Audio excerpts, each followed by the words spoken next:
Hey everybody, good morning. I hope you can hear me. I should probably put my microphone kind of close to my face. That's a good idea, right? How's it going out there in Homestead or YouTube land? You guys ready to rock and roll today?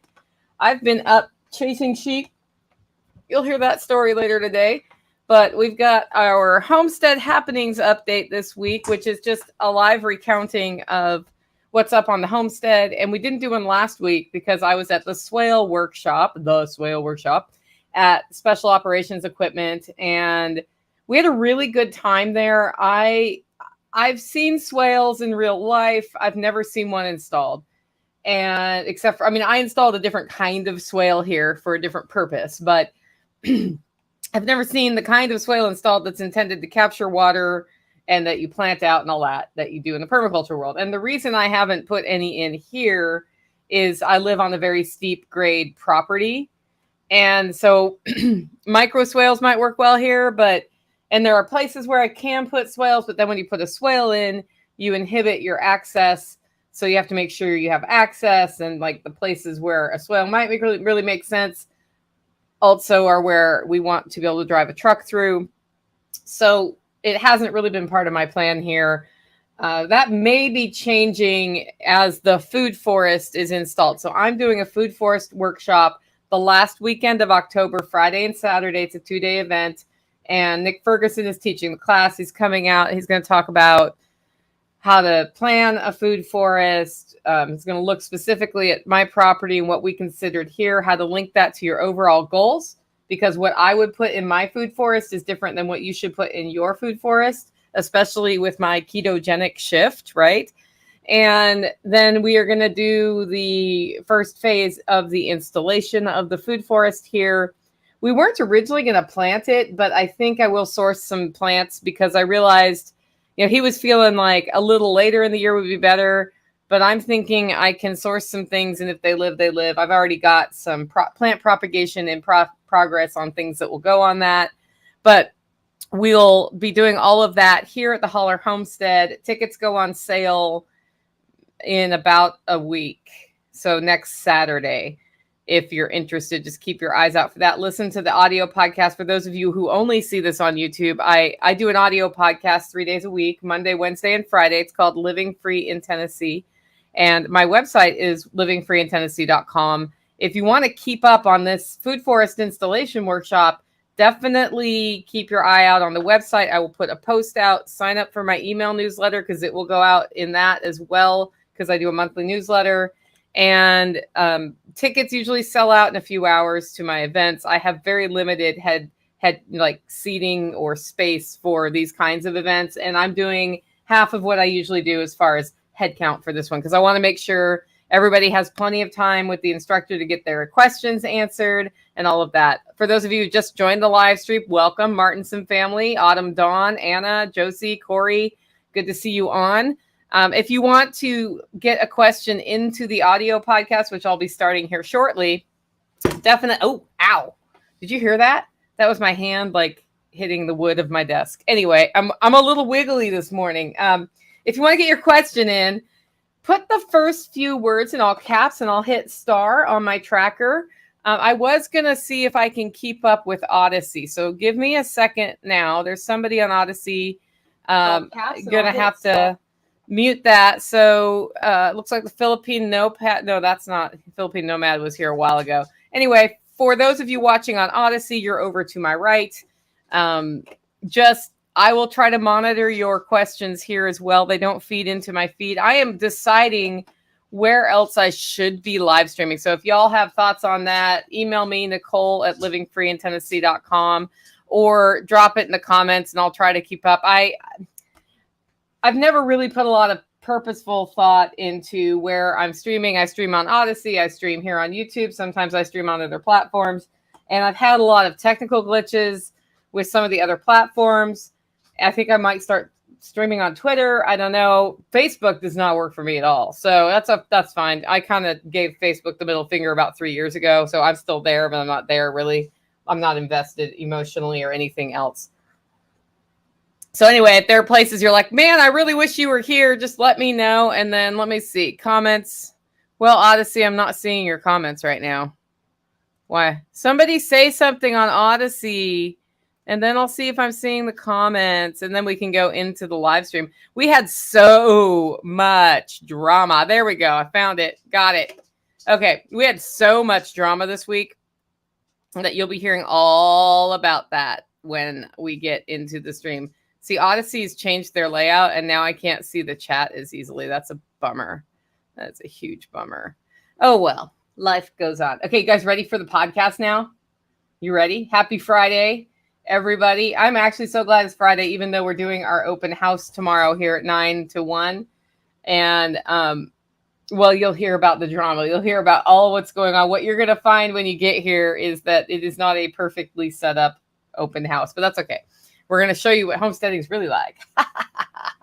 Okay, let's start the podcast. I'm going to give a little bit of silence and jump in just so I can see it on the audio editing later when I put this out as the audio podcast. Welcome to Living Free in Tennessee, where we talk about building the life you choose on your terms. Today is Friday, August 5th, 2022, and this is episode 603, woohoo, of Living Free in Tennessee. And I'm wearing my No Masters, No Slaves shirt today. I got this from Derek Bros. Really love that concept. That's because I have a tendency to also not want to be a master or a slave. We talk about that sometimes here, but today we're doing the Homestead update for August 5th, which is today. And it's really a collection of 2 weeks of information because I was off at an event last week and I did an interview show on Friday instead that I had pre-recorded so that the content step kept coming. And then we did not do a homestead update. We got back from the Swale event Sunday night, completely exhausted, woke up Monday morning, looked at the sheep, but didn't notice that one had a tilty head. Woke up in the morning and we had a sick sheep. And, my husbandry practices or philosophy is the ones who are prone to getting sick, right? But at the same time, I want the meat. So we did. And if it's like I got a thorn in my eye, that's one thing. If it's something that could be like, is it just a genetic weakness? My immune system doesn't stay strong. That's another thing. So we're going to talk a bit about that and everything we've done since then.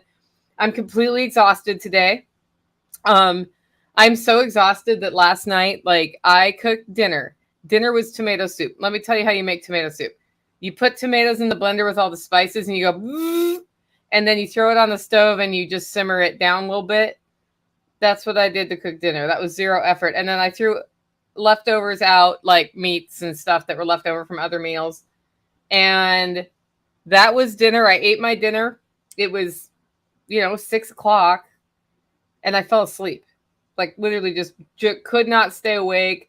Tactical's like, I need your help at 8 o'clock to do this thing with the sheep. And, well, I was like, that's great. I'm going to fall asleep right now because I literally cannot stay awake. Wake me up at 8 and I'll come help you, which I did.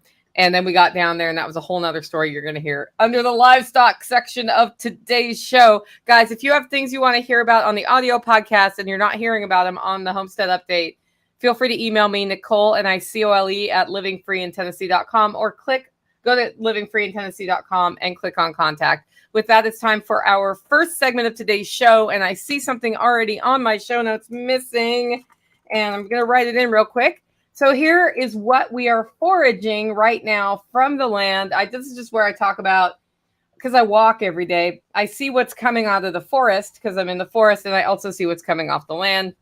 The Echinacea flower, I've talked about it a few weeks. It is time for me to harvest it. You harvest the newer flowers before it opens or shortly after it opens. I prefer to harvest flower herbs or flower teas before the sun hits them in the morning. I have read that they are less likely to turn an ugly color of brown. Don't know if it's true. I should actually do that experiment. So I have a tendency to get those. Then you can, for Echinacea, for your Echinacea tea, you can use the flower, you can use the leaves, you can use the roots. So you can use all of the plant pretty much.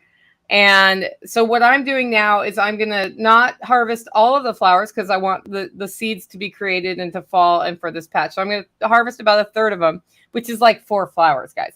And And then I'll put them in a cool, dark place to dry. I'm not going to freeze dry them. And on the stems where I collected the flowers, I'll pull the leaves off and put those in the same cool, dark place to dry. And then I am not harvesting roots. So if you're going to harvest roots of Echinacea, you do it right about now.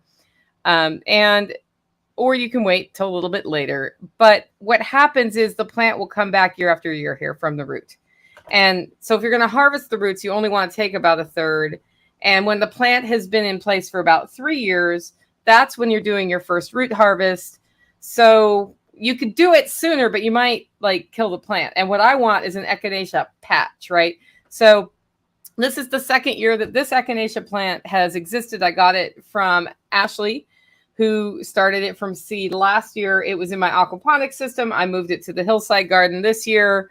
So we're going to let it go one more year. And at that point, I can decide if I'm harvesting the roots or just spreading them out like you would flower bulbs so that I get a bigger Echinacea plant patch. So these are all things we think about when we're growing herbs. I've got an awesome dill patch up there too. So, and they're right next to each other. So we're going to see who wins. That's part of the fun of a homestead. You get to see who wins. The other thing we've got going on is fodder trees really need to be harvested.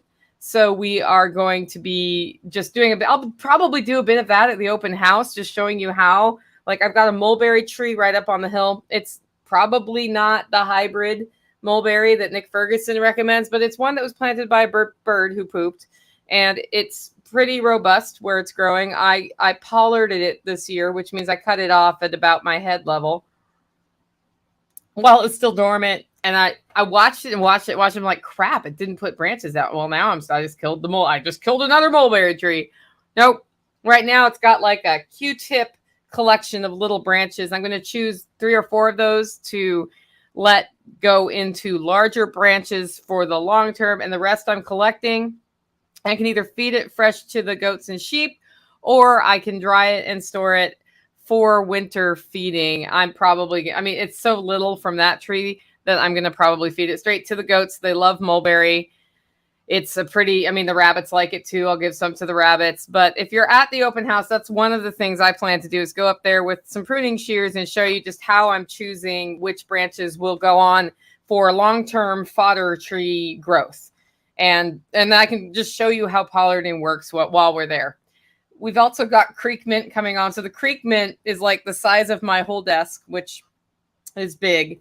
I was walking by and I was like, oh, the watercress and the creek mint grow in the same place. The watercress is just starting to regrow right now, which means we'll be able to have watercress salad again soon, unless it gets super hot. And then it'll go like, I'm melting. And it'll pull back down below the water.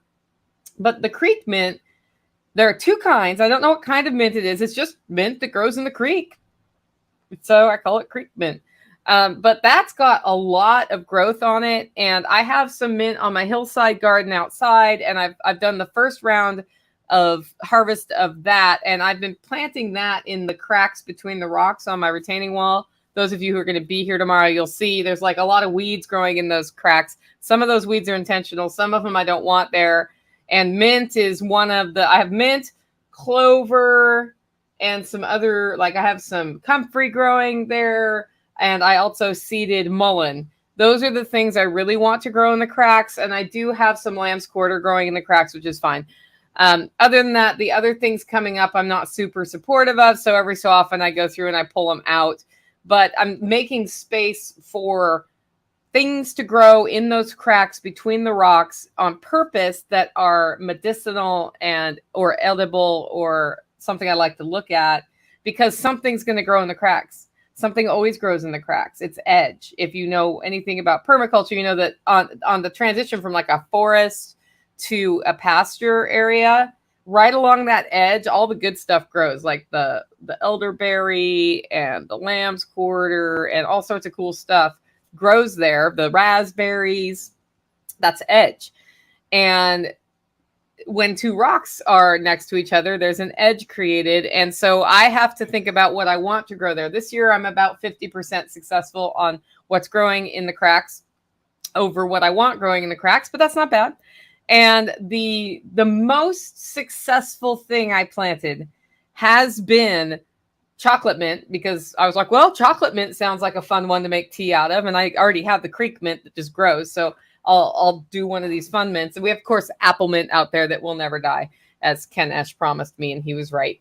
I actually tried to kill it, not intentionally, but when we did the whole hillside move, that happened. So yeah, that's the mint is going crazy. Somebody just wrote in the comments that oregano will reseed itself. Yes, I have oregano on hillside. It's looking kind of skimpy. I don't know if it's going to make it, but we'll try again with oregano next year if it doesn't make it this year. And oregano is another good one for it doesn't get real tall, so you can cover crop with it, and then you have a nice herb on a slopey area that you don't want to mow, or rock cracks are good too. Thyme is another one. I got a kicking thyme plant up there that I just put in.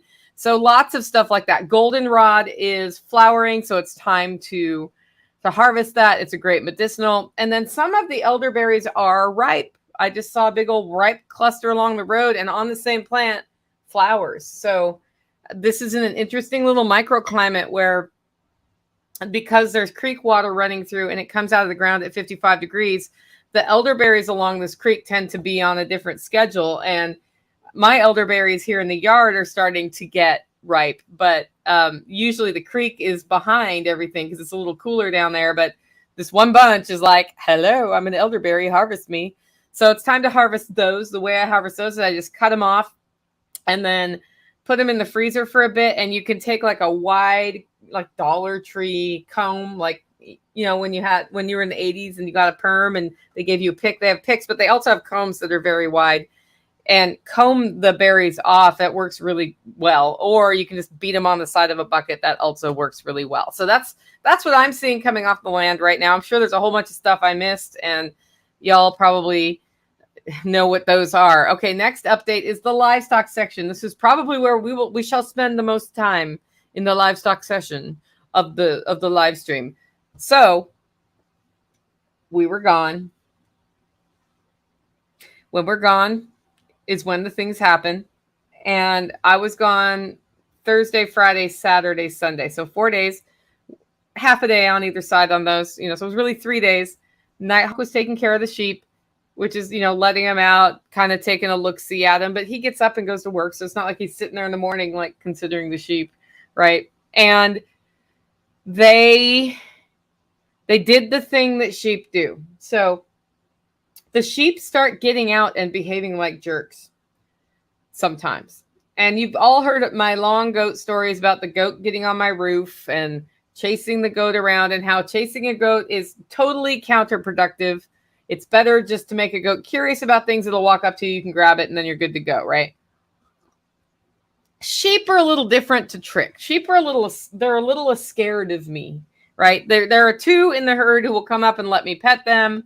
I did have the whole herd eating mineral out of a bucket I was holding the other day, just because they were so interested in it, and then I could pet them a little bit. So we're working on that, but they're a little scared, and it's not bad if they're, wary of strangers and strange things, because like if a coyote walks by, I would like them to run away and not just run up to the coyote and go, hey, you got any treats, right? So they started getting out, and I heard Tactical talking to Nighthawk about what to do with the fencing and this and that, and he did. And he came back, and then we came home that day, and Tactical's like, yep, I need to move the sheep. So they'd been given the biggest pasture they've been given to date, because we didn't want them to have to move during the 3 days that we were at the Swale Workshop. And when sheep start behaving like jerks, that's when it's time to move. That's like an early sign that it's time to move the pasture, right? So Henry tried to knock Tactical over when he saw him. He's like, hey, dude, move me.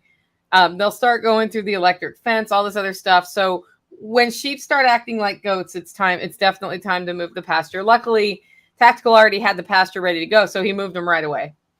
And they went out and ate, and then, we unloaded the car, dinner, put the sheep up for the night, didn't notice anything. And then the next morning, Tactical let the sheep out early so they can go graze. He didn't see anything funny. I take the dogs on a walk. And I always like to walk by the sheep and look at the sheep, because the thing about having livestock is if you see them regularly, you know what normal looks like. And if you do not look at them regularly, you don't know what normal looks like. Now, when you know what normal looks like, you know what not normal looks like. And so the sheep were super excited to see me, and they came running. So it's funny. They're afraid of me, but they'll come running because they know who I am, and they know I am the source of Timothy hay or treats from time to time. Now they also know I am the source of the shot.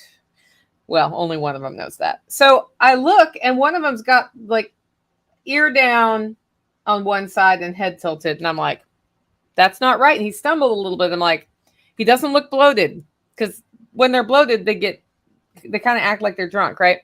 They're fermenting in their stomachs. So I called Tactical, and maybe Tactical was there. I don't know. I was like, that one looks funny.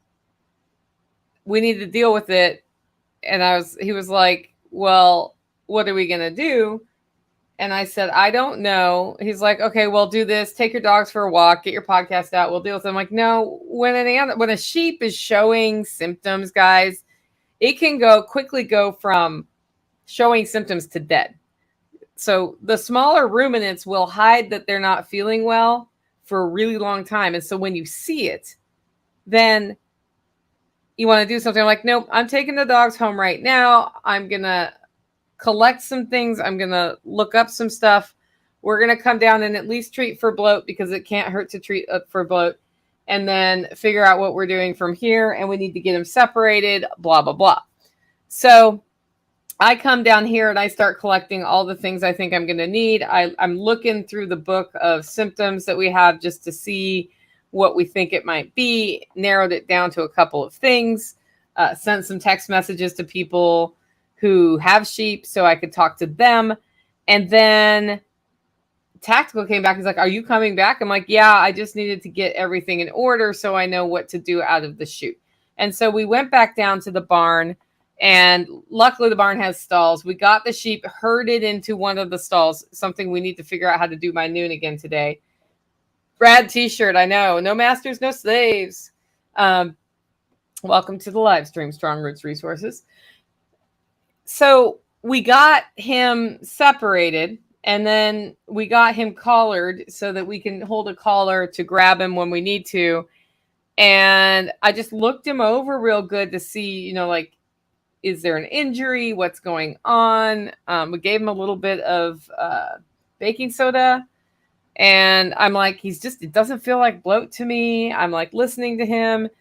And I said, I really think it might be like sheep polio, which has nothing to do with human polio. It's like the symptoms are really similar to this. It looks neurological, but not exactly like it. And so it was like, he's all set up with his own water, his own mineral, all that stuff.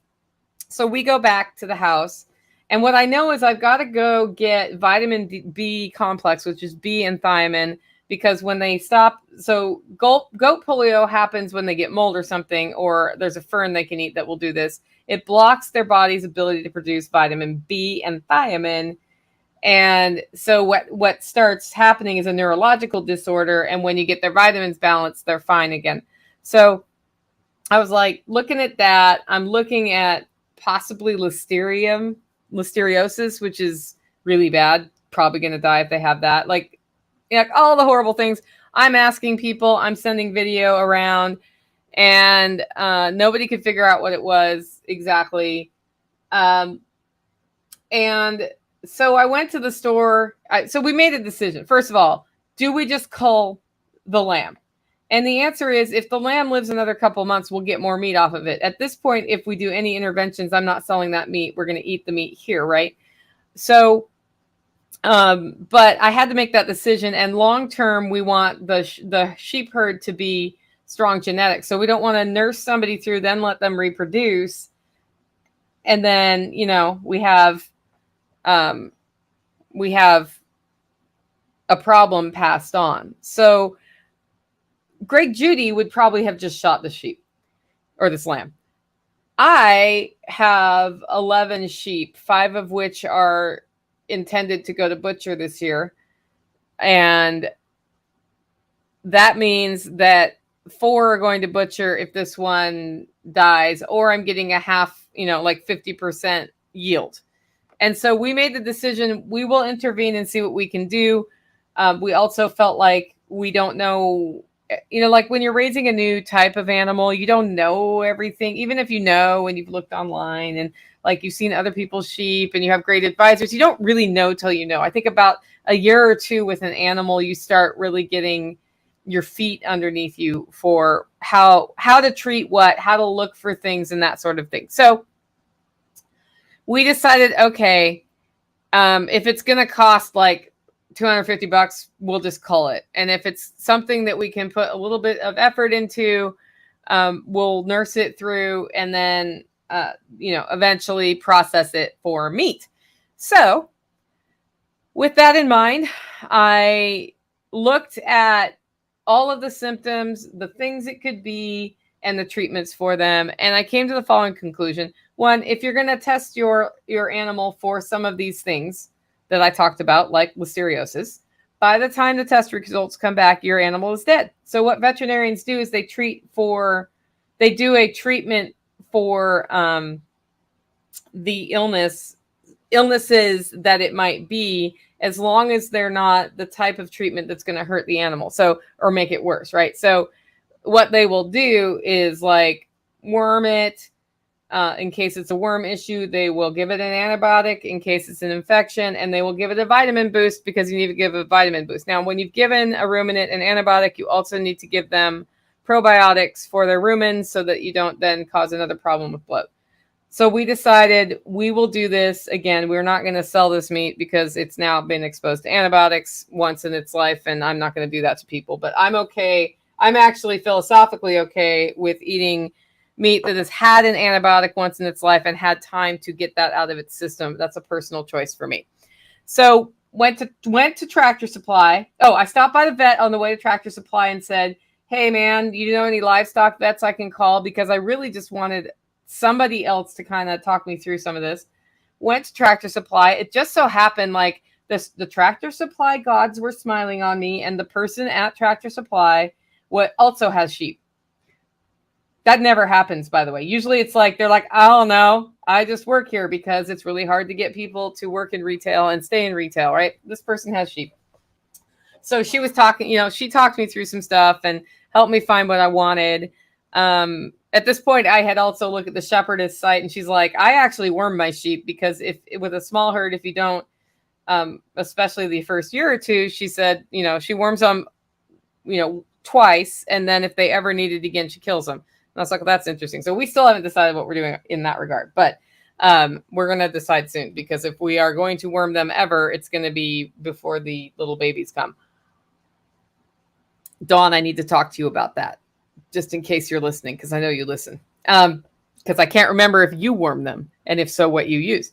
So we decided to do that intervention with him. And this requires, guys, catching an animal, holding it still, and giving it a shot without breaking the needle off in the animal. And there are 3 kinds of shots you can give. Subcutaneous, which is under the skin. Then intramuscular, which is in the muscle, right? I'm pointing to my arm, but that's not where you do it. The ones you get in your butt. And then intravenous. Luckily, we didn't have an intravenous need, because I'm not even, I got to go learn how to do that, because I don't even know. You have to put an IV in. I can't even imagine putting an IV in a wiggling sheep, but that's a digression. So I had one of each kind that needed to be done. The vitamin shot goes in subcutaneous, and the antibiotic shot goes into the muscle. There are 2 places to do that. One on the back of the thigh on the lamb, one in the neck. This one's not very meaty. Back of the thigh is the answer. And so I did that, and the lamb was looking a little better the next day. And then he wasn't looking better.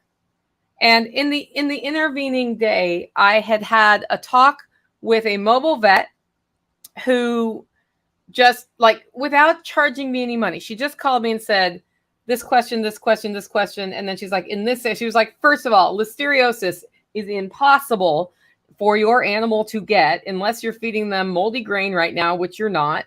And it's also a cool weather illness. So it'd be really weird at this time of year when it's hot like this that they would get it. So you can just rule that out. Polio is unlikely because we're not on grain, unless they got this one specific fern. And she's like, if you're rotating them like you say you're rotating them, even if that fern is there, they're not eating that fern. So swab its ear and see if it's an ear infection, which is what it was. And, that's what you have to treat for. And then she was like, and then I don't need to come out because then the treatment for that is exactly what I was going to do, which is vitamin boost and antibiotics. And she was like, and give them some ivermectin or something for worms just to be sure. So I had done that. Well, we're 3 days in and I'm not seeing an improvement. You don't do antibiotics for like 10 days, right? It's not good. And the poor thing is like, I'm forcing stuff down his mouth to get the probiotic in there, which I've now learned you can just dust on the pellets and it'll eat that. So that's a much gentler way to do it. So I called the vet and I said, listen, left a message. I'm like, hey, I know it's after hours. I'm obviously not expecting a call back tonight, but the lamb is still not better. I think it was an ear infection, but its head's still tilted and it's not as energetic as it was. And I'm worried. Can you just like come out and look? And I figured this was going to be an $80 lesson for me on how to troubleshoot symptoms of sheep and that sort of thing. And so she called me the next morning and said, so it's not better. And you see these symptoms. Okay, yeah, I'll come out. So she came out. This was the best decision I made all week. So first of all, I'm exhausted from chasing a lamb around all week and worrying about it and all that. But that's just what happens when you have livestock. She came out and not only, so it was an ear infection. The ear infection has gotten to the brain. The antibiotic I was treating with was not one that would penetrate. It would have helped the ear infection when it was just in the ear, but by the time it got to the brain, its molecules are too large to get in there. So we needed to change antibiotics, which is what we did. And it may always have a head tilt, but by always, I mean for the next 3 months until we go to the butcher with it or we butcher it here. But she also has been supporting ruminants in this area for her entire career, and she's in her 60s. And so she gets it on livestock. It's not like we need to put every intervention in place to save the animal no matter what. You know what I mean? Like hospitalize it, IV, and keep it under. I don't even know what people do to animals. It's livestock. There's a profit factor there that like even having her out was like a little over the edge on, and she gets it because she's a vet. And she was like, yeah, I think this one will live and you'll be able to eat the meat in a few months. Like it's a 28-day detox period from when it's had this antibiotic, and then you can process it, and it needs to be fatter for you to get good meat out of it. So you need to fatten that one up. And no, you should not let it reproduce. And then she was talking about pasture rotations and the mineral deficiencies. So she has been operating in this region for like 30 years. And she was like, so where you are right now is a moderate selenium area. So you do have selenium, which is good because that's the thing that a lot of sheep don't get enough of in different areas. She said, but if you go into Wilson County, they don't have selenium. And then she said, you have sulfur here because the coal they were burning, for 50 years for power was up in the air and it fell on the ground. So we have sulfur that's pretty good. In fact, sometimes we have too much sulfur and I have to do things to cattle to keep them alive. So she knew grazing in plants. She knew mineral content of soil by region.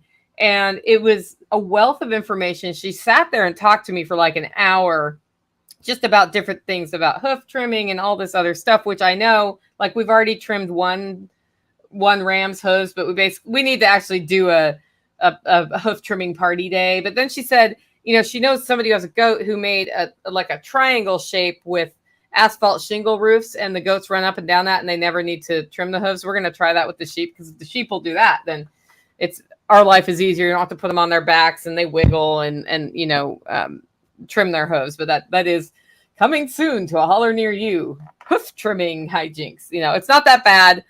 They don't love it though. And then she just was very helpful. And, she left me with a Rocky Mountain oyster recipe on the way out. So, and she was like, I said, well, I really appreciate all of this. She showed me how to do shots, the intermuscular shot, because I wasn't sure I was doing it right. And I had successfully done it based on watching a YouTube video, but like having her show me how to do it was good. And she's like, yeah, I'll show you how to do stuff, but I won't hold your hand. But you don't look like somebody who needs to have their hand held. She was really just straightforward. And so what we learned is that sheep take 4 times the amount of time we think they're going to take. But that's true with any new piece of livestock on your property. And B, I learned just a lot about specific sheep things to think about in my county. And so the reason I'm sharing this whole long story with you, besides the fact I want you to know what it's like to have animals before you have animals, is if you get livestock and you can find a vet like that one to talk to, it's worth paying them an hour of consulting to just say, hey, come out and talk to me about everything about this area. And especially if they've been doing it for a long time, they're going to know a lot. And if they're a teaching mindset, then that can really help you, because, I know theoretically about sheep and practically about sheep for 2 months. And I have wonderful books, like Dawn, who we bought the sheep from, left 2 of her books on like loan until she needs them back again. And those books are great. I'm actually going to get my own copies. But until you're doing it, you don't know. And then every region has different considerations for your livestock, for the breeds that do well there, for what they're going to face parasitically, for what they're going to face illness-wise. Like, for example, if you move to Tennessee and you have a house cat and you're from the Pacific Northwest, what you need to know when you move here is that you're going to be having a Seresto collar on that cat, and you're going to do daily tick checks. Why? Because one tick bite will kill your cat here if it's the wrong tick. We have something called, it's Cytox is short. It's Bobcat Fever. It is extremely rare, but it's a tick-borne illness. And if your animal gets it, they have a 5% chance of living. 5% chance of living. Now, being from the Pacific Northwest, it would not occur to me that I even need to worry about ticks, or that ticks are going to pass on something that's going to kill my animal a week later, right? And the way most people find out that lesson is they lose their house cat.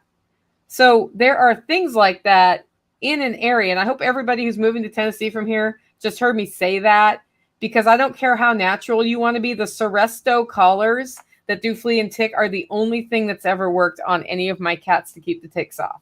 And I've lost 2 cats to Cytox.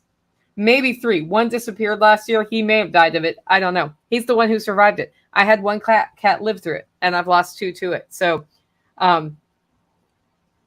just know that's here and be ready for it. That's important. So that's why I share that story. Okay, next. I told you the livestock section today is super long.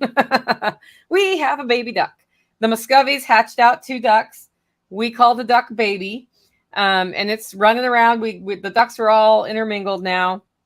And they're just entering the molt season. I'm starting to see feathers around, which means I'm going to have to catch Muscovies and clip their wings eventually.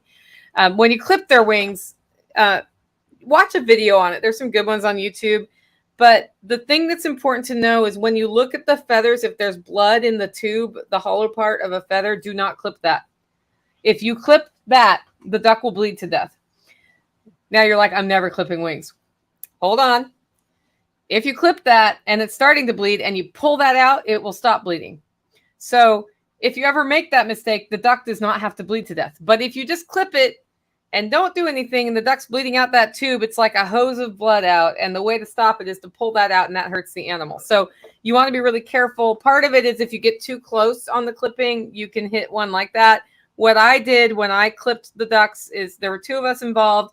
I stretched out the wing on the underside and just looked for any feathers that were filled with blood. And there was 1 feather with blood in it on one of them that was short enough. It wasn't an issue, but I was like, okay, really make sure not to clip that one. Sharp scissors are your friend. It's a really easy thing to do. It does not hurt the animal as long as you don't cut one of those feathers. So we're going to be looking at wing clipping here in the next few weeks. Wing clipping is something that if I was not a confident homesteader willing to try things, I might have somebody out to show me. And then once they did, I'd be like, oh, I see. It's super easy. In fact, I'll probably put a link to the video I watched that showed how easy it was, except for I had a wiggling duck and she had a calm duck, because it's so easy. And if you have Muscovies, they can fly away.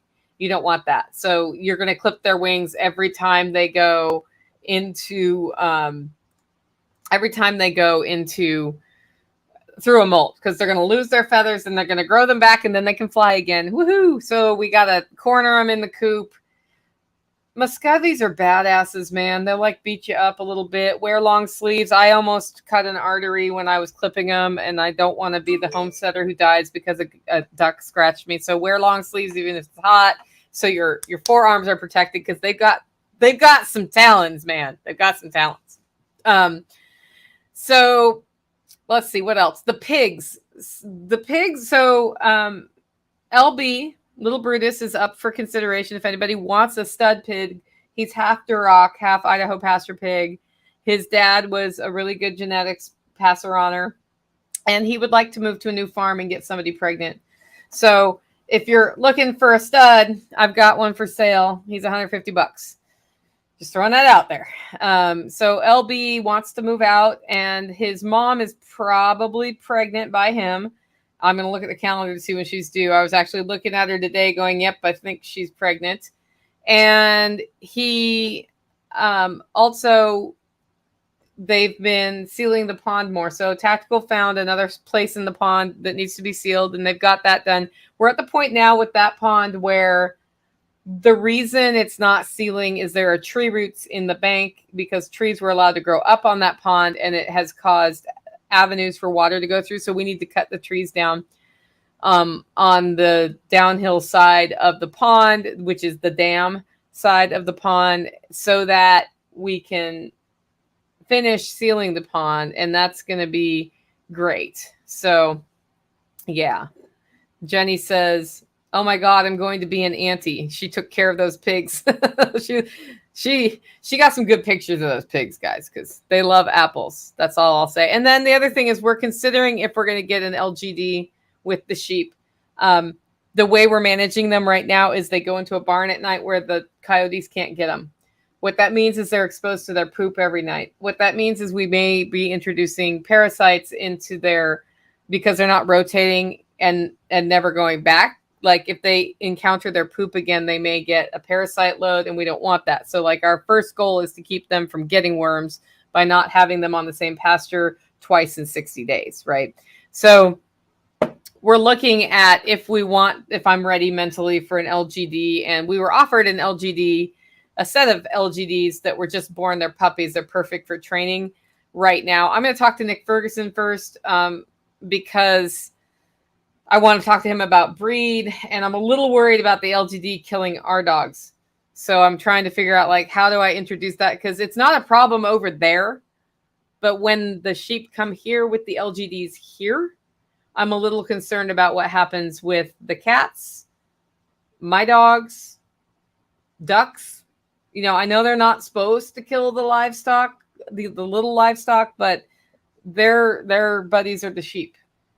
And that is what it is. So I need to have a good consult about that. I'm not just going to throw a random LGD in here because it's free, right? So that's all that's up with the livestock. I've starred a couple of y'all's comments that were all in caps. Thanks for putting those in all caps. So I see that you want me to respond to them, and they look like good comments. Next segment is Grow. This is where we talk about the food that's coming off the land. And I'm up to 55 pounds of tomatoes, which is good, off the tomato wall. The tomato wall is looking a little... Well, you'll see if you're here tomorrow, but it's looking like they're nearing the end of their life cycle. And what I'm going to do is top them and they don't like the sun beating on them the way it has been this year. So they look a little sunburnt. They're a little bit calcium deficient. And I've done a water change to make sure we don't have salt buildup in the water. But I'm looking at them right now. There's probably at least another 55 pounds, if not more, on there. I have some tomatoes that are ripe today that I need to harvest. And some of them are starting to put suckers up from down low. So what I'm going to do, cut them off at the top and decide when the time is that I also just cut the vine and let the vines hang there with the tomatoes ripening. And then I'm going to train the new suckers up and see if I can get a second coming in the fall. I've tried to do this 2 years in a row and it hasn't worked. So we'll see. There's one tomato plant that looks okay. Now in the upper garden, I have some in the dirt. Those are looking good actually right now. There's been a little bit of blight this year up there, but not bad. I did use the aspirin trick where I planted aspirin with each plant. What I haven't done is go back through every 2 weeks and add an aspirin. So because I talked to somebody who does this successfully, that's what he does. So we'll try that next year. Is what it is. It seems to have worked, or it's a low blight year. I don't know which it is. I have successfully grown zucchini and yellow squash here this year. I have grown them successfully in other years, but like one squash and then all the plants die. So this time, I was joking on Facebook, I officially got enough volume of squash now to justify a $4 basket from the farmer's market. Okay, well, I put way more than $4 into that. This year, what happened is I put a couple of extra squash plants. I was like, I don't know where to put these. I put them on the hillside garden just to shade out some of the weeds. And I was like, if they live, they live. Whatever you want to do. And what I did with those is let the ducks have access to them because whatever. Well, the ducks are over there eating squash bugs. So the addition of ducks has resulted in me having squash. And that's kind of exciting. Now, I told this to John Willis, and he's like, they eat my squash flowers. I was like, okay, so you have bad ducks. I have good ducks. My ducks, though, the wall of tomatoes, this year I trained tomatoes along the bottom of it, too, because there's black buckets to shade those from the sun a little bit so it doesn't get as hot on the roots at this time of year. And the little bastards, they walk up and they eat my tomatoes off the low-hanging fruit. Yeah. I walked up. There's 3 ducks sitting around this tomato I was going to harvest, eating it. Little bastards. They like tomatoes. But they won't eat my squash. So I don't know what's up with that. Mine like tomatoes. I've actually got some duck hazard block out right now just to keep them out of the tomatoes. And we'll see how that goes. Every time I'm like, ducks! Tactical's like they're eating her tomatoes again. Luckily, most of my tomatoes are up high where the ducks can't reach them. And I kind of see it this way, like they're getting nutrition from the tomatoes. It's not a big deal. It's just one of them in particular was a variety I wanted. And I wanted the first ripe one to get my seed saving from because it's time to save seeds, right? Nope, it got eaten by ducks. So if I find one of those plants in the yard, I'll know a duck planted it. There's at least that possible thing. The pasture vegetables are doing great. We have saved seed from the tomato that grew down there just because it's obviously a hardy one that's blight resistant because it's doing well. It planted itself and it's growing. And there's some squash down there. Tactical said I need to go look at them probably to see if it's harvestable. I've got a Cushaw squash in my upper garden that's bigger than my head that I'll show you all on a Garden 30 here soon. That's the one Cushaw I have up there, and there are some others starting. So I've still got 2 months to grow Cushaw squash. Cushaw squash are like, they taste like a butternut squash. They're really big and pigs love them. So it's really good pig food. The seeds of them are supposed to help as a natural dewormer, right? Because if we want to naturally deworm, it's like pumpkin seeds, garlic, rosemary. I can't remember what else, but those things like all mixed together, that's what Billy uses. That's what we're looking at using here. For the pigs, I don't know how to get the sheep to eat. I need to talk to him about what he does with his sheep too. Actually, I need to talk to Michelle, his wife, who takes care of the sheep, about what she does to just kind of, in addition to rotating, to keep the parasite load down. So Jenny says they're great with coconut milk and curry powder too. Yep.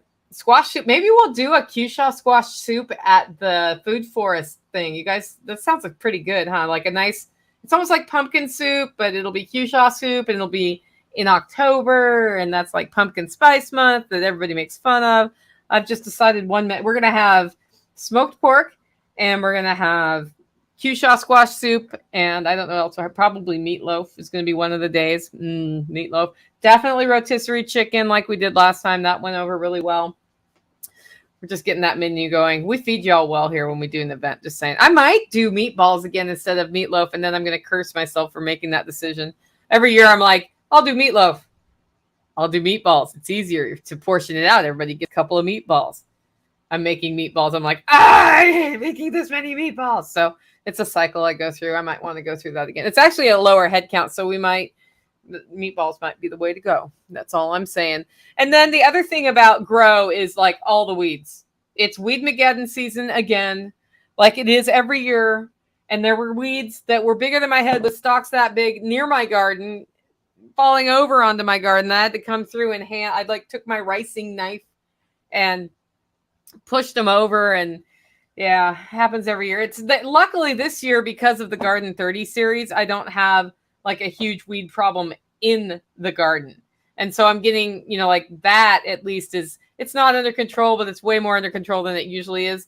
And I'm just keeping doing that practice as best I can. This week, I have been in the garden, but I haven't done a Garden 30 yet. We will do one before the end of the weekend because I had so much to do in the garden after being gone for 4 days that I didn't want to also be trying to look at the video.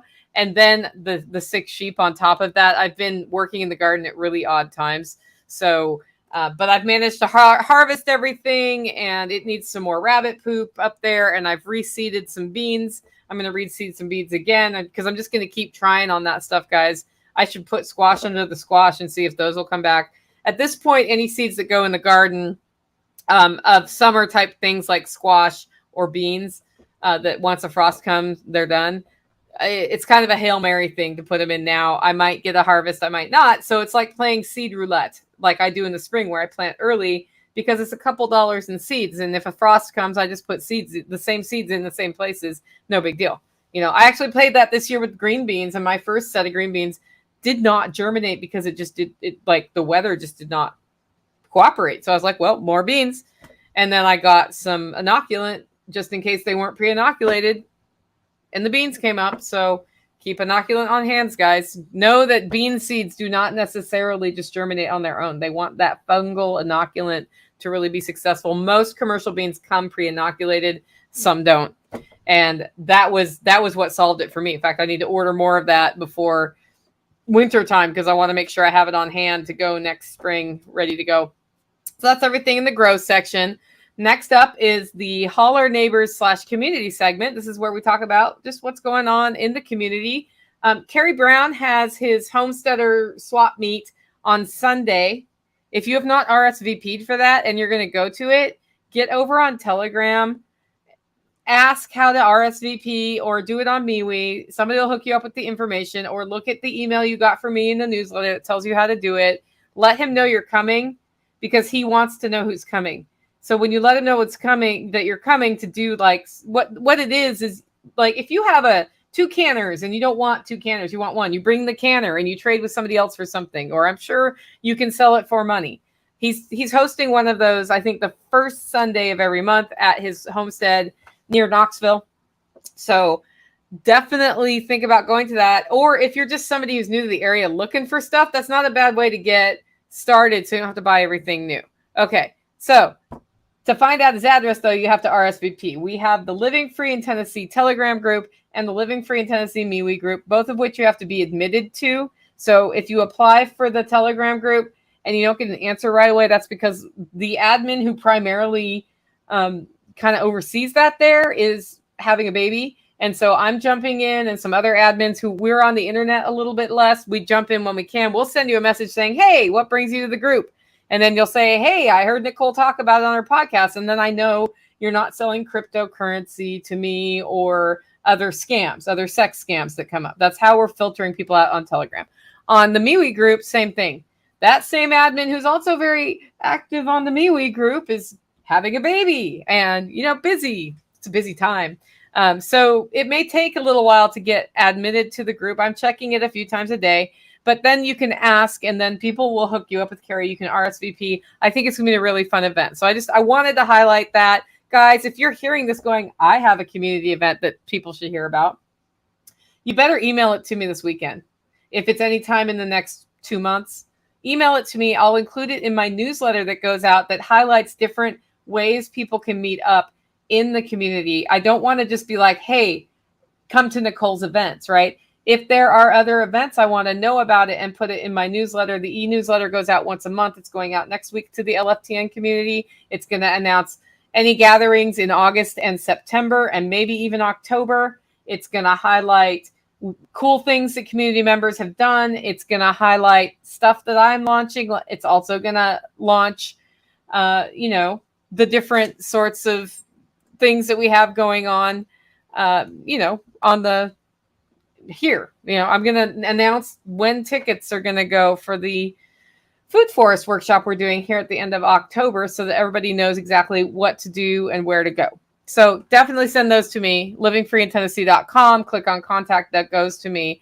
And then we have a question here. How do I find the Telegram group? It's Living Free in Tennessee. I will give you the link here in a second. The next thing is that Nighthawk stayed home from the Swale Workshop. And I am looking, because for Self-Reliance Festival, I need a house sitter for Self-Reliance Festival to come here. So if you're hearing this thinking you should be a house sitter, let me know. And that would be helpful. I'm kind of looking for somebody local that I can train up, because things are so specific here. If you don't have experience with livestock, it may not be the best fit. So it's a paid thing. I have people in the area who stop by and help, who know about the livestock, but it would be super helpful to also have somebody from the community who we develop a relationship over time, who can come when all holler neighbors are gone. The Telegram group is t.me/LFTN group. That's because they would not let me take /LFTN. So LFTN group, that's the link directly to it. I'll copy it and put it in the comments here. Cut, paste. There you go. Our first Airbnb renter, it comes from the community. They arrived today. I still need to go over there and do the final vacuum and mop. Just because, we've been in and out, bringing in, bedding and pots and pans for the kitchen and all that. So that's happening.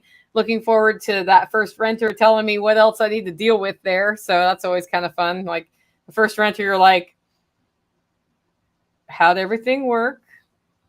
Any weird noises at night? Does the HVAC work?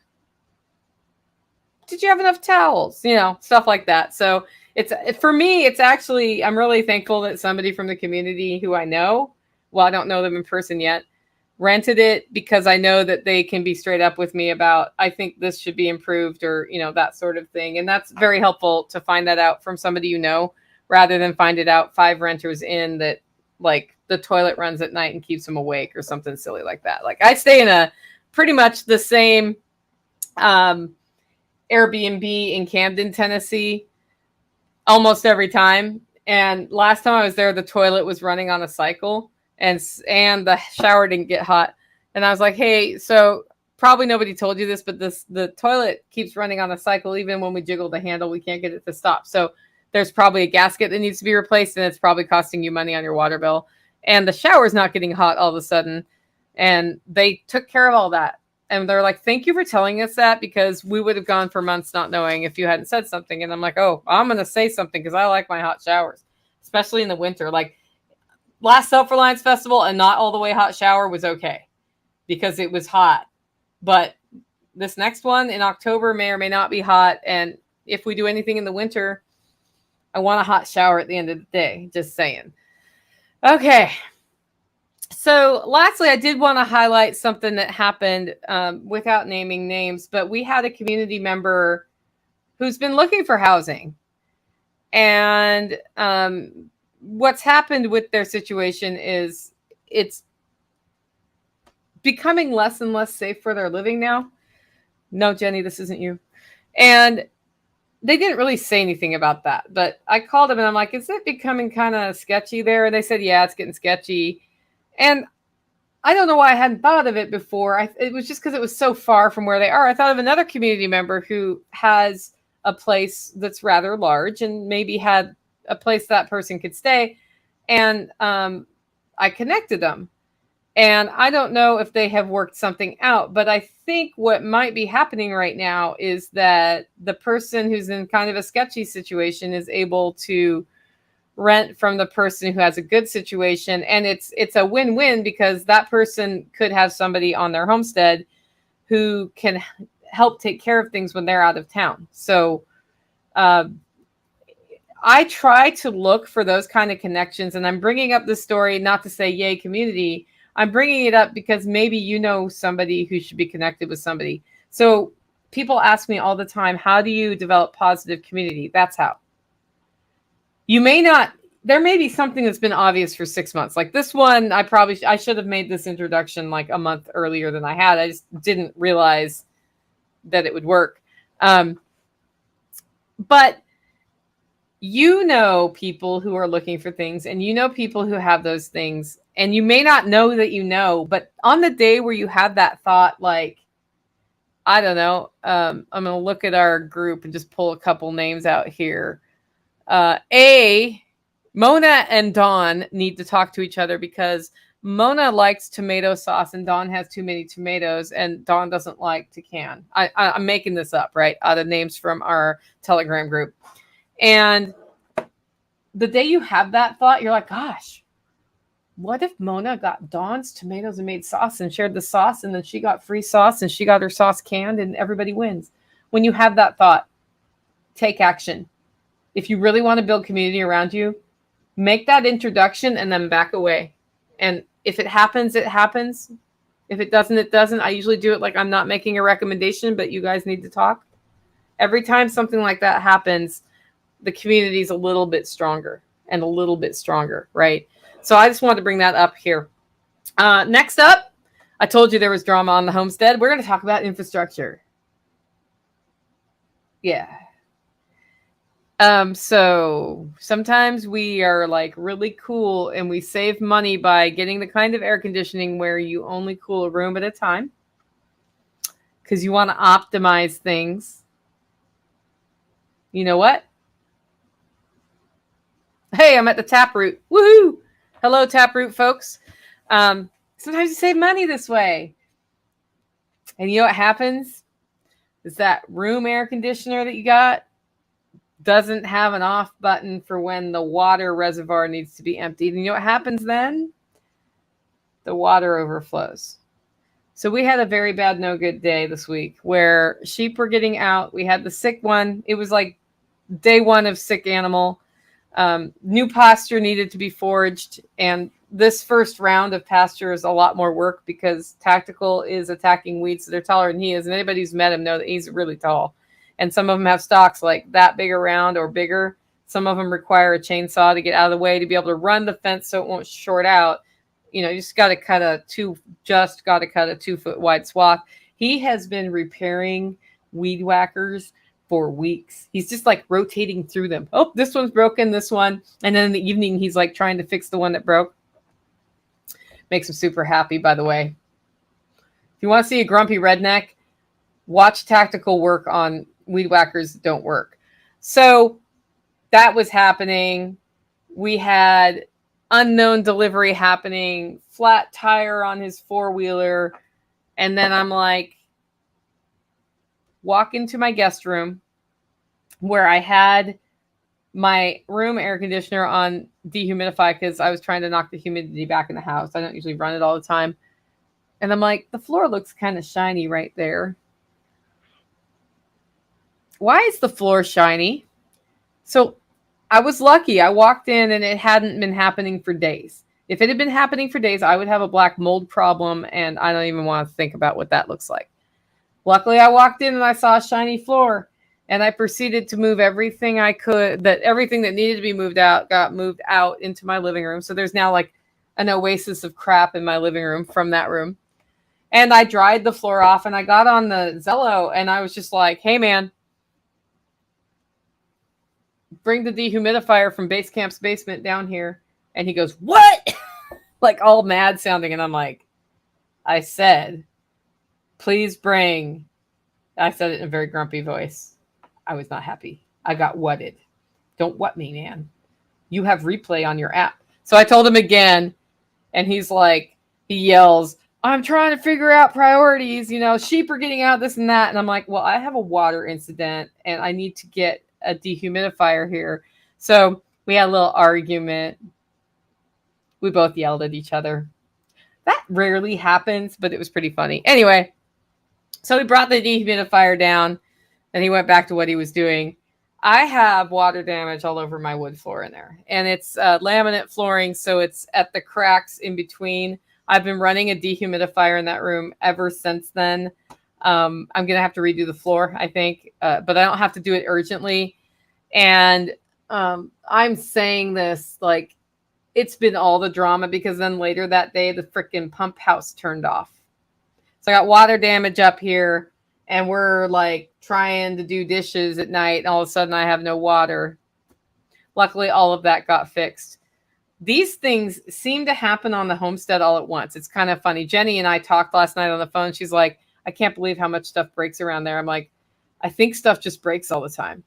And then it's almost like the spirit of the breaking things comes into the holler and everything breaks and then they leave and then everything's fixed again. But yeah, so when you live on a homestead and you don't have city water, for example, you end up fixing your water. When you do have city water, then their little pressure valve breaks and you blow out your water heater and you have to fix that. So I don't know, like you have to fix something here and there. But we had the pump house out. We had, Flormageddon happen. We had sheep getting out. We had sick lamb, and then we had flat tire on the four-wheeler. I think it's time to get the properties blessed again, guys. It's time. It's time. So last but not least is finances. This is where we talk about what it's costing, and we spent $100 on a lamb this week, including the vet. And in hindsight, maybe I should have just processed it because I wouldn't have spent that $100 and I would have gotten 20-ish pounds of meat, I think, off of that one. But I spent it and it was educational, so I don't regret it. The Swale Workshop broke even. We didn't make any profit on that at all. But I'm glad it broke even. And I'm saying that because people who complained to me about tuition prices, that was $200 and it broke even. Because there are a lot of expenses in events you don't expect. In fact, if you're wondering what that looks like, I did do on the membership portal just the basics about planning events. And I show the spreadsheet for Self-Reliance Festival for the June one with all the expenses in it. We came out with $1,700 on top of that after all the expenses. And out of that, just the number, that does not cover staff time that it required to do the event. So I think it's important to know that if you're going to do events, like what they really cost and start tracking your time, because you need to know what you're doing. And if, to the extent that you can price your tickets appropriately, that makes a big difference, or find sponsors or any of those things. So the cool thing, though, is that Trisha was there capturing video every step of the way, asking lots of questions with the intention of making a training video. So we're going to invest some more money in editing a video together, and there will be a Swale video coming out that Billy Bond's going to be the primary host of that, I believe.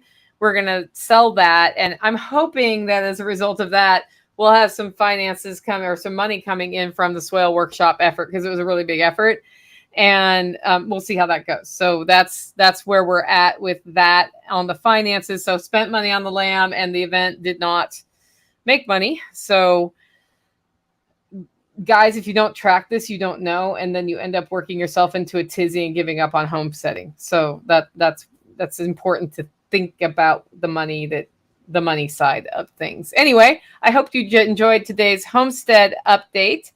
I'm gonna hit the questions that we got from the live stream after we're done with the podcast. And I do want to remind you, we have an open house tomorrow, 9 to 1.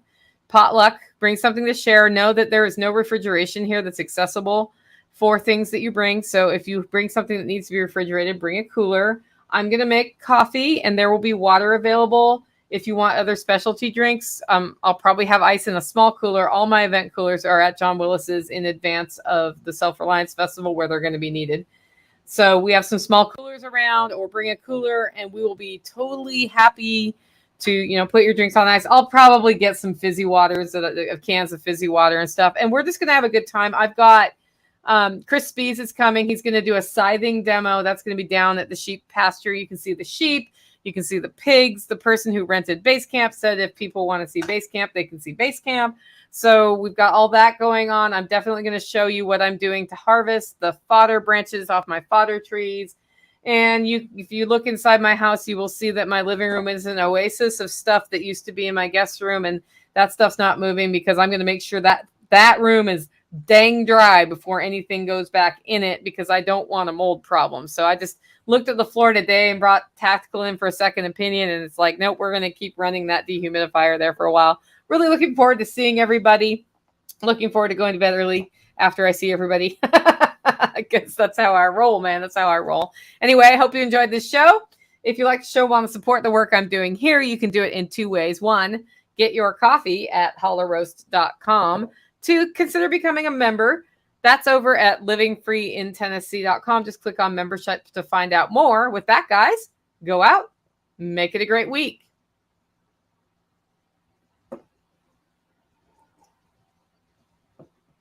That should be a long enough blank spot for me to be able to do that. So we're going to bring Tactical on now to take your Q&A, and I'm going to go back to Snail Creek Homestead says selenium shots, salt blocks with extra selenium. Yeah, so we do augment.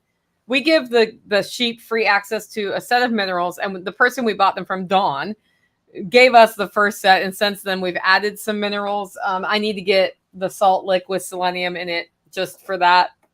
And I mean, it's helpful for me to know that they're also getting it from the plants they're eating, because, you know, that means that as we rehabilitate the pastures, because what's happening is the ruminants are going through the pasture, and then that's helping to rehabilitate the pasture by unlocking stuff with their fertility. And Tactical's done some overseeding, although he's not overseeding everything. So we're doing all of that, and I think it'll unlock some of the selenium that's already here, which is, I think, kind of cool that we already have it. But we do give them free access to minerals under the thought that the animal knows what it needs more than I know what it needs. So thanks for that. Thanks for that comment there. Tactical, are you going to say hello to us? So, making a cup of coffee, so I had my mic muted. Okay, so he's making a cup of coffee. This next one, and guys, if you want to get questions or comments in and keep us on and find out things, Tactical's mobile, so as long as he can actually show you some of the stuff in the yard like he did last time. You might stock up on Seresto collars if they're vital. Yeah, people. Okay, so Seresto flea collars should be recalled. I have talked to my vet about this several times. He does not think they're going to be recalled, and he's going to tell me if he thinks they're going to be recalled so I can stock up on them. If that happens, guys, and you're in Tennessee wanting to keep your cats alive, what that means is your cats don't get to go outside. There are other tick prohibitors on the market, but they don't work. They don't work. So that is what it is. Okay, Josie Harding says, do you use soluble kelp? And I think that is in my hydroponics system. My aquaponics system, I use fish poop. But in the hydroponics system, I don't. I use Texas tomato food, and we make worm casting tea. We have not been making worm casting tea, Tactical. But the worm casting tea, I notice, gives a really big boost to it. And an experiment I want to do next year on a closed system is only worm casting tea, to see if I can achieve a good balance with that. This year I didn't do it because all of the tomatoes are on one system that's bucket based. And then there are a few tomatoes on a pipe based system that has its own challenges. So next year I want to just kind of separate a couple of tomatoes out in its own worm based system to see if I can dial in how often one gives the worm casting tea. So that's the deal. And guys, get your questions in. Jenny, you can join if you want to. I don't know if you're in a place where you can, but I know Jenny's on in the comments, and I put the link out on the Holler Neighbor thing on Telegram. What? I do have liquid kelp, but I don't use it a lot. And especially recently, I've been more on animals, so my plants are extremely neglected. Yeah, I use Garrett Juice foliar spray on my plants. And then in the aquaponics system, before I had fish, we bombed it with liquid kelp, and we had some great growth. So if you want to do an aquaponics style system and really keep your sources fairly organic, you can totally just grow your plants with the water, never put fish in there. You need to think about mosquito larvae in that case. And then add the liquid kelp, and it's really great. I'm muting you, Jenny, while because I'm getting background noise, or it might be it's Tactical. So, hey, Jenny, say hello. Hi. How's it going? I'm still alive. I'm still alive. So, Jenny, how would you describe your integration into Oklahoma society? Oh my gosh. Well, I haven't seen much society. I've been managing all the nightmares. Yeah, I think she described her integration, her move as a shit show. So we're hoping you're at the other end of your shit show, though. Well, we're still waiting. It's not as bad as it was, so it's starting to improve. But it's definitely been pretty challenging. But I'm staying optimistic, so that's always good. Yeah, that is good. Okay, I'm gonna mute you while I say some stuff just because we're getting some feedback noise.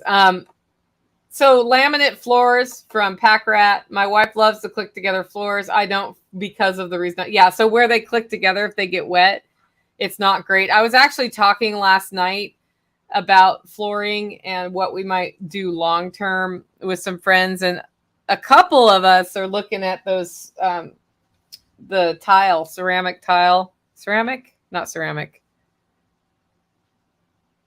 I can't remember the word. Anyway, they look like wood. You put them in close together so there's not a grout line, and they're more resistant to water. And I was like, I just feel like if I have to redo the floor, well, I already need to redo the floor in my guest room now. And that means I might as well redo the floor in my bedroom. And I'm also about to redo the floor in my bathroom. And I'm thinking that could all be the same floor. And that may end up being a really big tile job. But tile with grout lines on the floor means they get stained. So anyway, yeah, somebody says, Johnny, Jenny's audio is fine, but hey, Jenny, what's up with your video? I have no idea. Hold on, let me clean off my camera.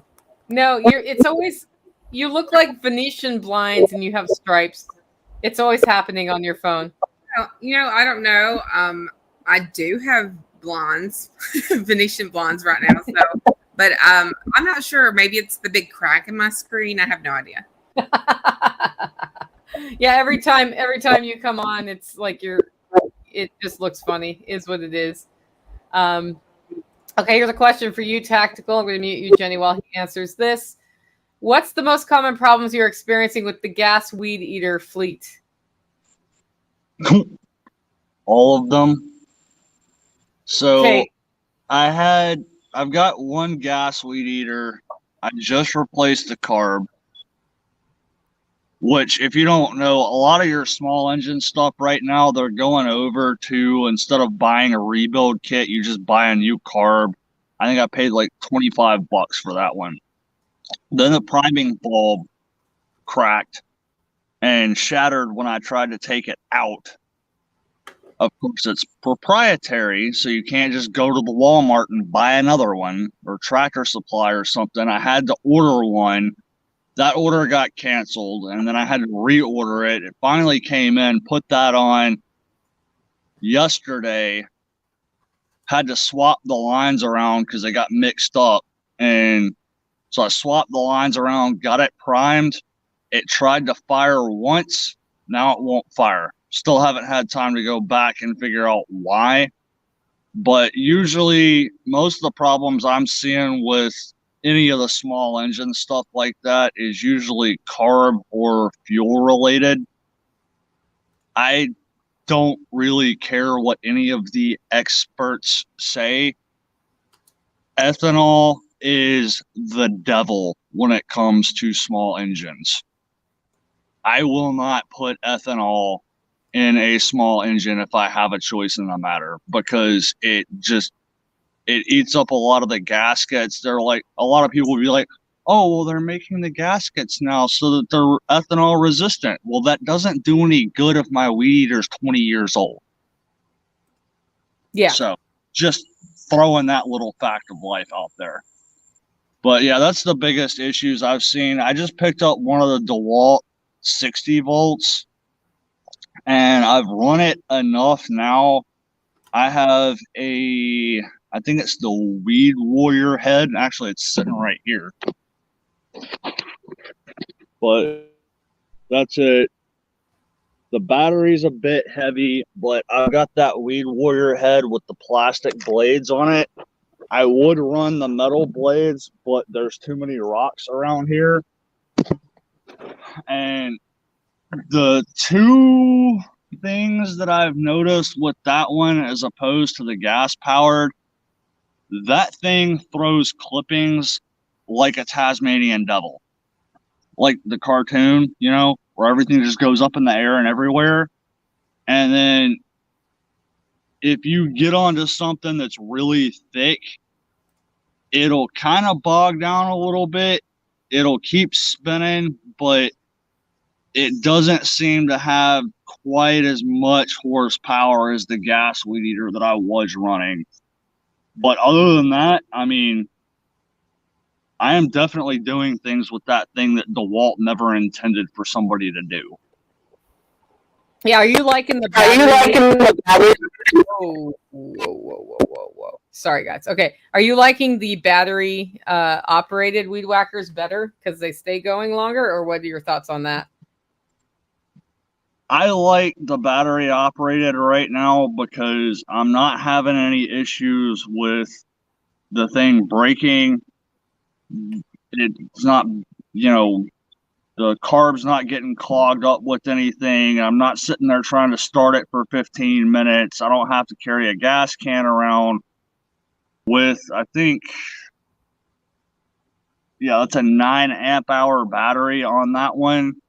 And the only time that I've actually run that battery all the way down was when I ran it a little bit in the evening, didn't put the battery on the charger, and then went to clear an entire paddock for the sheep.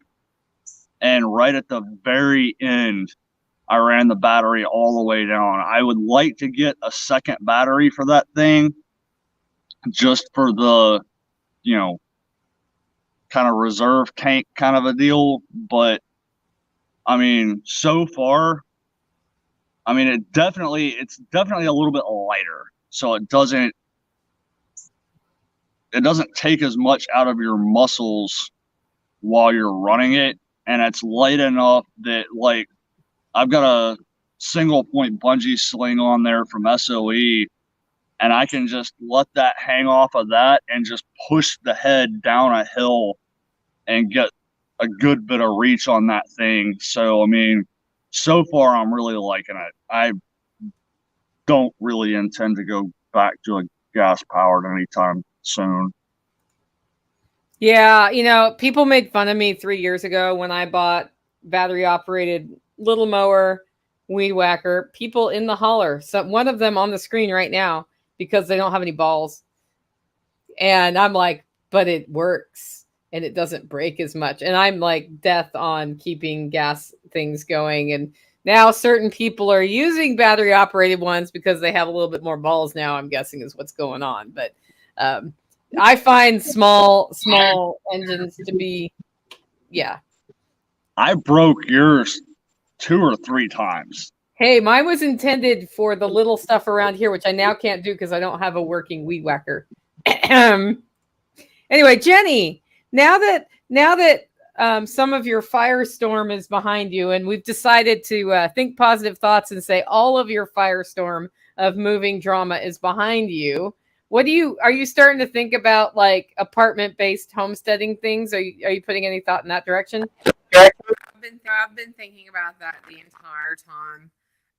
So I have actually quite a patio space. So I'm looking at some of that stuff or just growing my own stuff. I'll grow vertical. But I'm looking at other things too, like what it looks like, even when I'm separate from apartment living, like what pest control looks like and storing things and just the whole gamut. So I have the small space. I'll be here for at least a year, and I'm looking at things that will carry over into having a space that's not so I don't want to spend money on things that sorry, they're weed eating like literally right outside of my door. I don't want to invest in things that won't follow me wherever I go. Okay, that makes sense. Whoa. Sorry. I have to mute you when I talk or else it echoes. yeah, so you're just looking at like what can you add there now that you can bring with you wherever you go. Is that right?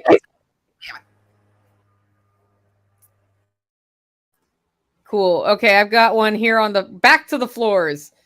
Would smooth stained concrete floors work in my climate? They would. I'm hesitant to pour concrete on surfaces like drains and things. So I'm not opposed to it completely. Like a textured concrete floor that's like you can do some staining on that. It'll look pretty cool. I know my buddy David has that in his shop and he loves it. He's like, and it feels good on your bare feet, which is important. I put a link up to the tiles I'm talking about. They have porcelain and they also have ceramics you can choose. My thing with the tiles is I want it to be durable and last like for a really freaking long time. So people are looking at these tiles 20 years from now going, I can't believe what bad taste Nicole Sauce had in her floor choices. It is so ugly. You know, like the olive green fridge that we have from the 70s. But it's still here and it's still in really good shape. That's what I want. And then on tile, it's very important to me that they not be slippery so that there's some sort of texture, because the one thing about tile and socks, it's the same as wood floors and socks, is they can be extra slippery. And then if you have humidity in the air and it gets a little bit of like humidity on it, so it's like a little bit wet, that can turn into a huge problem for walking. So I'm looking at like the ones intended for flooring that like that. I'm kind of obviously leaning this direction as I think about flooring. I have a wood texture flooring in my little bathroom that's meant to go into the mudroom. And I like those, but they have ones that appear to snap together closely. And that's pretty darn cool. And then I could just buy a couple pallets of those and totally be done with it anyway. So real quick on that note, there is a reason that Lowe's, Home Depot, Walmart, and every other commercial store does not just pour concrete and paint the floor. I would say that it turns into a slip and slide, but where I grew up, there's literally a water park that has smooth concrete slipping slides that are painted, and you throw a mat on top of it, they pour water down it, and you go down the slide. Like, it's very, very slippery when it gets wet. There are paints that you can mix in. It's basically a sand to give it a gripping texture, but it's not comfortable to walk on barefoot. Yeah, and some people are worried about like concrete being difficult on your spine. I get that, but is it more difficult on my spine than tile or hardwoods, which is what I have now? I don't have any carpet anywhere. I have animals with hair. Animals with hair mess up your carpets. And over time, I will have fewer animals, but I have not, like, anything I couldn't give away that was stray here is still here. And they're all fixed and they've been, you know, slowly aging out, but I love them all. And I just like carpets are not something that work well in my life, but I get it. Like I already get back problems standing up all day. And that is what it is. What I found is I need to do more variety of positions that I'm in. And that really helps a lot. 30-day review says restaurant tiles, they're made to not be slippery when wet or dirty. Yeah, that's exactly what I'm thinking is like, I just know that I've been in some restaurants where I walk in shoes and there's just enough humidity in the air for whatever reason. They're boiling noodles or whatever, that there's just like a little haze of wet on the tiles. And I've almost fallen on my butt. And I'm sure they've had people fall on their butts in the bathroom. And that's a lawsuit, right? Okay, well, worse than that, if that happens to me at my house, that's just me falling down. And if I get hurt, I'm already at not 100% capacity right now physically, as Tactical and Jenny have heard me talk about. So like, imagine if I break an arm or something, that's going to be even worse. It's even then, you know, like everything's falling on two people here. Jenny, we miss you. Oh, I was just you guys too. Yeah, she was feeling it a little bit, you know what I mean? So you know, not only do we love her and miss her, we miss her because she's not like, hey, I can feed the animals this morning or whatever. Or, hey, I noticed you guys are really stressed out. I'm cooking dinner tonight. I've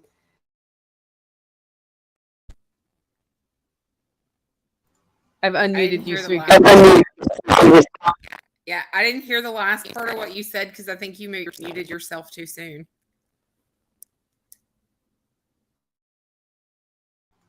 Yeah, so if I talk and you're unmuted, then I come through your speaker and there's feedback. So there's a little bit of a little thing going on there. No, I was just saying we miss you just cooking dinner for us, and I'm guessing you kind of wish we could have cooked dinner for you this week.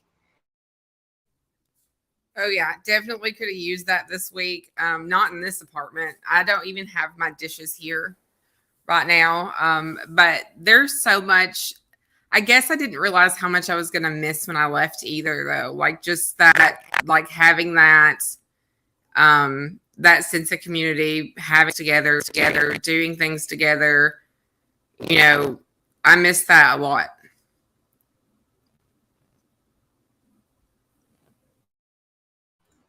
Well, you can come back and hang out if you want to. Tactical mentioned last night that if you need to come back, we're going to have a 3-day GSD where we build a whole new house for you in 3 days. And it's going to be the most epic GSD weekend ever in humanity. Oh, I would totally be down for that. And, you know, the last few days has been super tempting to just like leave my stuff and just say, yeah, just going back.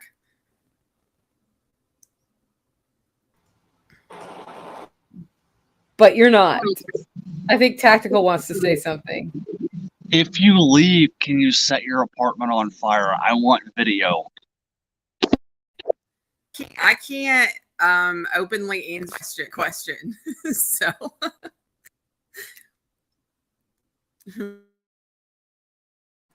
yeah, you have to follow our social networks to know all of the details of all of the shit that she kind of got into contact with. Okay, Packrat saying the epoxy concrete floors at McKay's off exit 199 on 40 are interesting. The customers haven't worn through them yet, and they have a decorative finish. Yeah, there's a lot being done with concrete. I want a concrete under Taj Mahal. Those of you who come this weekend are going to see a lot of dirt under there. The grass is finally dying back. But you know, there's a part of me, we thought about pavers, and then Alan Bouchard is like, Nicole, how much money do you have? Because that's more expensive than just pouring concrete. And then, you know, you can do stamped concrete with some texture that can look pretty cool. What I know is that I want something there besides dirt, because all that dirt's coming in my house right now.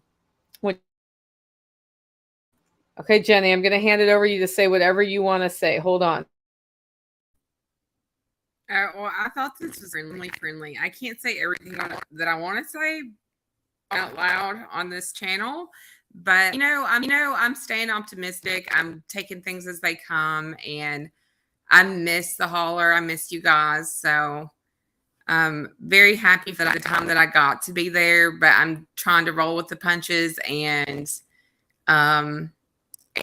make things work, because sometimes you have to deal with what you have and not what you would prefer. Just sorry for the transition, guys. If we're unmuted at the same time, it's horrific. So we're not going to do that to your ears. So what have you been doing to kind of keep your optimism in light of all of the things that went wrong once you got there? And how do you see that moving forward? Has that been helpful, or is it just like that, you know, overly positive person in your life you just want to punch? Like what has that been like? So for me, it is stopping when I need to stop. Like if I feel overwhelmed, it's been okay. Like I've hit my today, I'm going to step away from it. A lot of the struggle has been more acceptance of the situation, because what I came here for and what is happening is two completely different things. Most of the time we struggle just people the hard, because we are fighting against what is and not what we think should be. So so when I see something, there's not a lot of that. I don't want this to be happening. It's a lot of this is happening. How do I manage that? So once you know what you have and you accept it, much easier to manage than just spend so much of your energy fighting it. So I if I need to leave the apartment, I leave the apartment. If I need to do something, just do it. I allow myself things about it, and then but I just stuck in. And the other thing is just understanding how capable I actually am and feeling very confident in what my abilities are. Like when you have the ability to see yourself for what you're capable of, very little can shake you. So I just don't, like if I need to cry it out, I'll give myself, okay, you have an hour, cry as hard as you want to cry. And then you're going to get up and you're going to do thing. Unless I've met my threshold, and then I'm, I may take a nap or something. But so there's not been like a ton of self-care, but it's been more of like that internal dialogue. Like, what other way can I think about what's happening right now so that this doesn't feel like something that's happening to me, just something to navigate.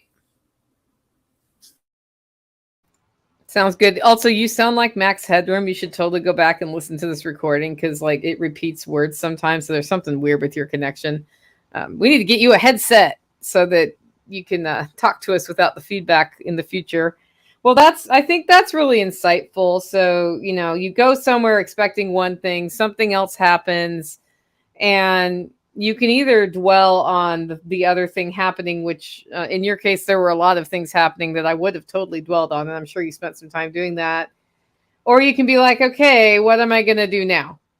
And I think, when I look at your situation, I look at the everything breaks day here.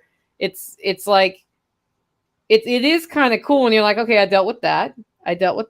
Okay. Like I'm going to now scream and cry. Okay. Now I've dealt with that. And you still go on. And I think the going on part is where the lesson. And although I shared a meme with you on Facebook that said, I'm ready to get past the what doesn't kill me makes me stronger part of my life. Did you see that one? I did. It was great. I was like, oh my God, there's never been a more accurate meme.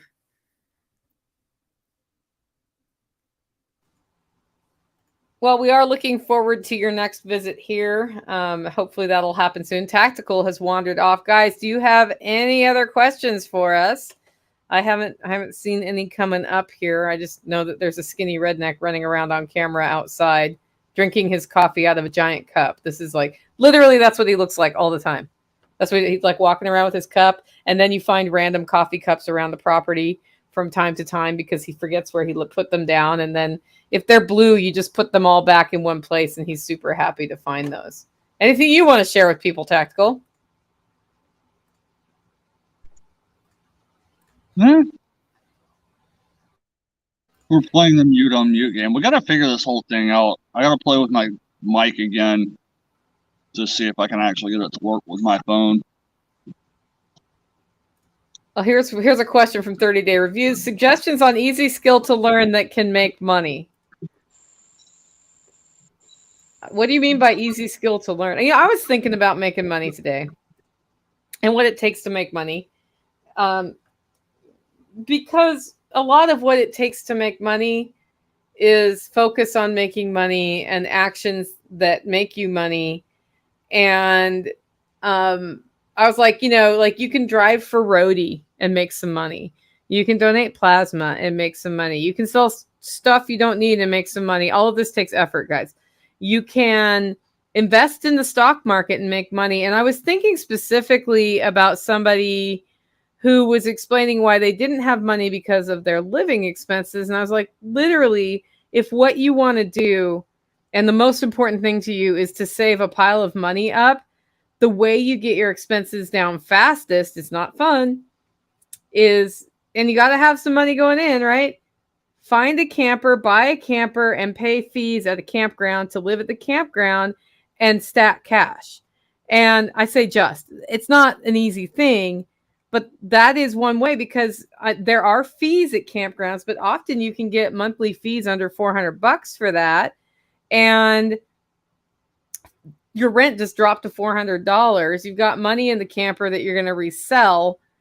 And then what happens is everything else is stacking cash, stacking cash, stacking cash. When you live in a small environment, you cannot buy the stuff, like the spending addiction. And so that's helpful. So then all of the things like driving the Uber, building a skill, roasting coffee and selling it, like the one skill you really want to work on, I think, is selling, getting over being timid about offering services herself. Jenny does this great. She's a badass massage therapist, and she's not going to hide it. She's going to be like, you want to fix that problem with your neck, Nicole? Come see me. And then I can pay her to fix that problem with my neck. Tactical, you want to deal with your back? Come see me. And then he can pay her. And she's very good at what she does, and she talks about it.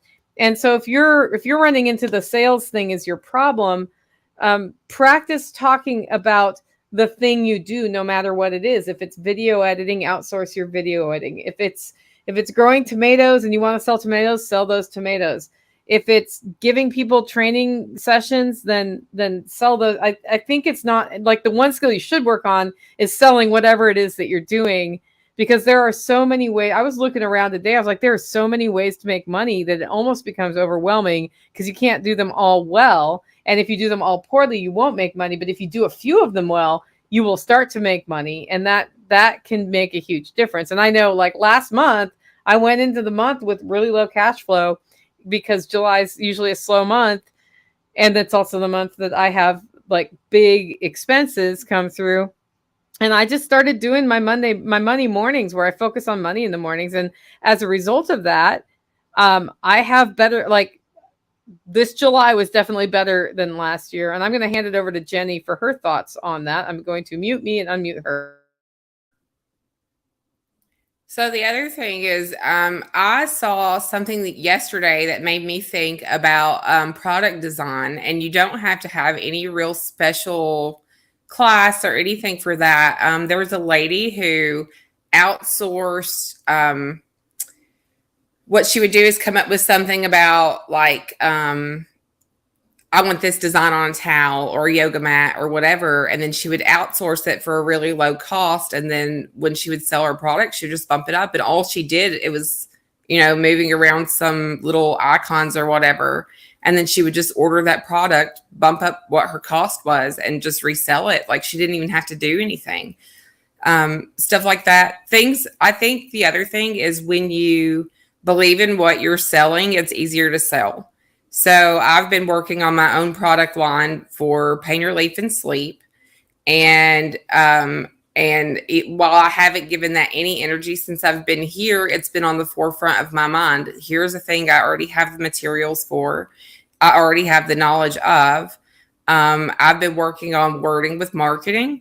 But outside of that, I already have something that I can give. It's their products that I believe in. And so when I speak about it, it is that. It's here's something that I really like. But, everybody's going to want a beach towel with a dolphin on it, or a yoga mat with a cool pattern too. So like when you're thinking about those things, that's a very simple thing to do. Oh, hey, I went over here. I dropped some little icons on this pattern, had this other place printed out, and I just made $5 for 5 minutes of work, or $10, whatever the markup is. I just made that for 5 minutes of work, and I didn't even have to do really anything. Yeah, part of why I was thinking it today is I walked by that neighbor who is very isolated, and I thought about their situation where they're apparently kind of afraid of what's happening, and they're withdrawing from the world. And I was like, well, Tennessee is not where you go for that. Like, if you really want to really withdraw, like Alaska is a really good choice, I think, or somewhere really remote, because the eastern half of the United States is very populous, which means it's easier for people to wander by your place, even if it's hard to get to. And in order to live somewhere very remote, you have to think about income. So rather than withdraw to the country of Tennessee to try to move to Alaska, for example, what you do is you live in that camper for a year while one of you is making all the money, driving a truck or whatever it is, the thing that you do to make the money. And the other one is busy building a side hustle that can be done anywhere. And that kind of relates to what 30-day Review's saying, is like something you can learn, then turn it around into money no matter where you're at. I don't think that's a thing. I hate to say it, like there's not any one thing I can tell you to do that'll make you money no matter where you're at. Your market does matter, first of all. So then if you are able to set up something where your geography doesn't matter because it's a digital product or a digital thing, or, you know, like me, it's mail order, that's cool. I always have to be somewhere with an internet connection, which means I can't do it no matter where I'm at. I can't just go on safari in Africa and the coffee keeps shipping itself. It's not going to happen. So I think anytime it, like, stop thinking of it that way and start thinking about, like Jenny said, what do I love, and where can I go with that, and is that where I want to be, and go from there. But I think first is focusing on making the money, loving the thing that you do, and being pretty brutal about the activities you're doing that don't make you money, if money is the thing that you need to do first, because that's the thing. Pack Rat says, I have a son that's going to van life as a work from anywhere IT professional just to save all the money. So I know somebody who lives in a van and he has chef skills, and every time he's moved somewhere for a job, he has figured out, like, it's pretty much self-sufficient. He can poop in it. He can shower in it. He has all those things. And he parks his van somewhere. He either finds somebody's lot that he pays them rent for. I mean, he's solar, so he's not even needing a hookup for power. And he lives in his van very cheaply. He put all of his time into figuring out how to make his van somewhere he wants to be. And then he can go anywhere and work anywhere. And having that van has been really good for him. And in fact, I heard he was at Float Fest selling chef meals out of his van and making money to offset his trip there. So he just realized that so much money goes to rent that he decided to cut the rent out. Now, everybody has different dynamics there. When you have multiple people in your family, a van may not be as comfortable, but it's amazing how fast you can get your costs down for that. And back to what can you do 30-day reviews?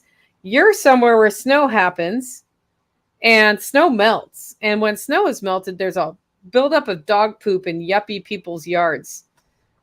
Toolman Tim started his handyman business. One of the things he did was go scoop poop in the spring, and he just got himself a pooper scooper and a bucket and would, with a liner, and would get rid of it that way. People paid him to do that because they didn't want to deal with the poop.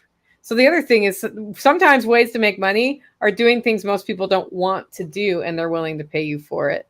Jenny, I'm handing it back to you for some comment.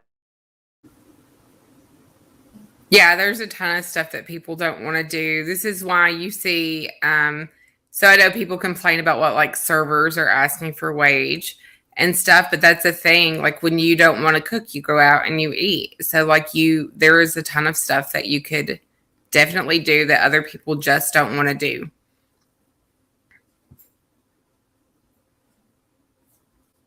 Unmute yourself, Nicole. I know I'm slow on the draw on that one. I was like, I can't get the mouse to the little teeny mic. Okay, well, it looks like the questions have stopped coming, guys. Thanks for joining the live stream today. We really appreciate it. I'm going to go vacuum and mop base camp now so that the person who's renting it has a vacuum and mopped place and get that all ready to go. And then we're going to be getting ready for our open house. If you want to come, just head to livingfreeintennessee.com and click on the show notes. You'll see the address. I'm actually probably going to put it in the upper right, or you'll have to scroll a little bit on your phone.